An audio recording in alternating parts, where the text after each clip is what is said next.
कभी सोचा है कि जीवन में जो सबसे बड़ी रुकावटें हैं वो शायद बाहर नहीं, हमारे अपने अंदर ही हों? हाँ, बिल्कुल। आज हम इसी पर बात कर रहे हैं। ब्रायना वीस्ट की एक किताब है, पहाड़ आप ही हैं। हाँ, द माउंटेन इज यू। हाँ, ये किताब मूलतः आत्म तोड़फोड़, मतलब जो हम खुद के रास्ते में रोड़े अटकाते हैं ना, उसे समझने और उस पर काबू पाने के बारे में है। बिल्कुल, सेल्फ सैबोटेज जिसे कहते हैं। और यहाँ पहाड़ का मतलब कोई असली पहाड़ नहीं है। नहीं। ये हमारे अपने डर, हमारे शक, हमारी वो आदतें हैं जो हमें आगे नहीं बढ़ने देती। सही कहा। तो आज कोशिश करेंगे कि समझें ये अंदरूनी पहाड़ क्यों बनते हैं और इन्हें पार कैसे किया जाए।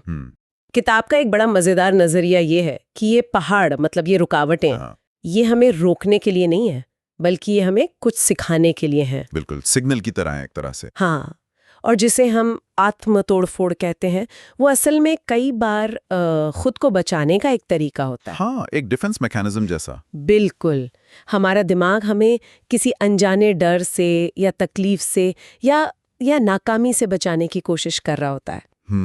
जैसे मान लीजिए कोई जरूरी काम है, उसे टाले जा रहे हैं। यहाँ प्रोक्रेस्टिनेशन जैसा कहते हैं। हाँ, तो लगता है कि ये आलस है, पर शायद ये आलस नहीं, शायद ये डर है कि जब काम पूरा होगा तो लोग क्या कहेंगे, आलोचना होगी। बिल्कुल, ये बहुत आम है और इसके पीछे ना कई कारण हो सकते हैं। जैसे एक तो है जिसे कहते हैं आराम के दायरे का जाल या कंफर्ट जोन ट्रैप। अच्छा। हमारा दिमाग ना परिचित चीजों में रहना पसंद करता है, भले ही वो चीजें थोड़ी दुखदाई क्यों ना हो। मतलब दुख में भी आराम, ये कैसे? हाँ, क्योंकि वो जाना पहचाना दुख होता है, परिचित होता है, उसमें एक तरह की सुरक्षा महसूस होती है।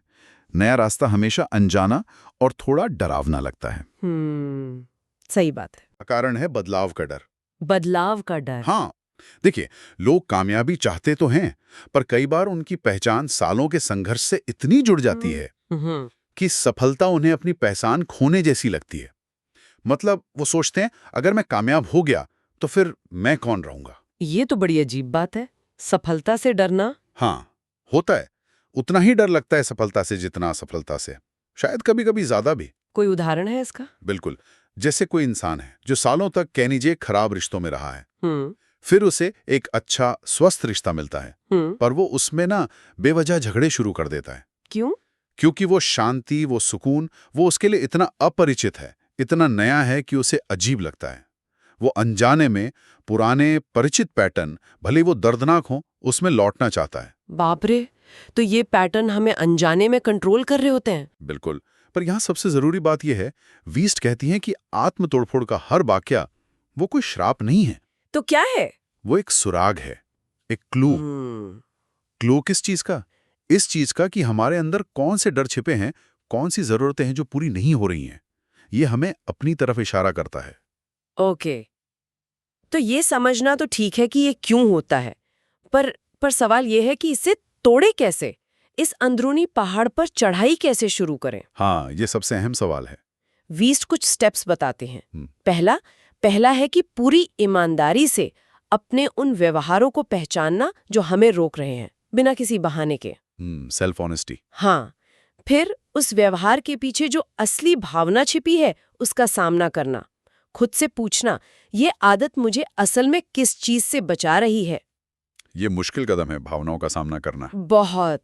और फिर आता है नजरिए में बदलाव, पर्सपेक्टिव शिफ्ट। मतलब ये सोचने के बजाय कि ये मेरे साथ ही क्यों हो रहा है, ये पूछना कि ये स्थिति मुझे क्या सिखाने की कोशिश कर रही है। हाँ, ये बहुत पावरफुल है।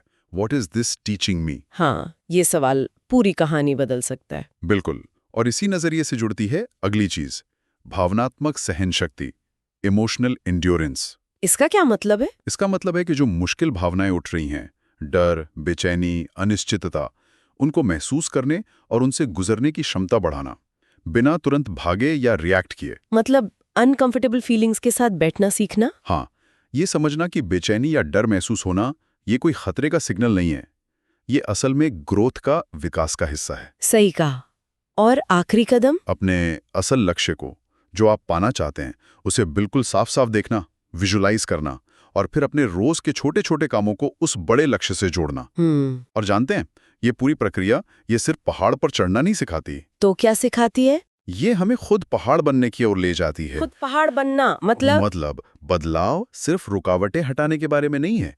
बदलाव है खुद इतना मजबूत, इतना संतुलित बन जाना कि आप किसी भी रुकावट के बीच से ताकत के साथ गुजर सकें। वाओ, मतलब असली ताकत मुश्किलों के खत्म होने में नहीं है। नहीं, असली ताकत है मुश्किलों के बीच शांत और स्थिर रहने की काबिलियत हासिल करने में। हाँ, सच्ची मजबूती तब आती है जब जिंदगी आसान नहीं होती, बल्कि तब जब हम तनाव और उथल-पुथल के बीच भी अपना रास्ता बनाना सीख जाते हैं।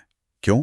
क्योंकि हम अंदर से बदल चुके होते हैं, हम खुद मजबूत हो गए होते हैं। तो कुल मिलाकर जो किताब का टाइटल है वही संदेश है, पहाड़ रास्ते में नहीं था, वो पहाड़ आप ही थे। बिल्कुल। और जब हम इस अंदरूनी पहाड़ पर जीत हासिल कर लेते हैं तो पता चलता है कि वो जो शिखर है, जो ताकत है, वो तो हमेशा से हमारे अंदर ही थी। एकदम सही।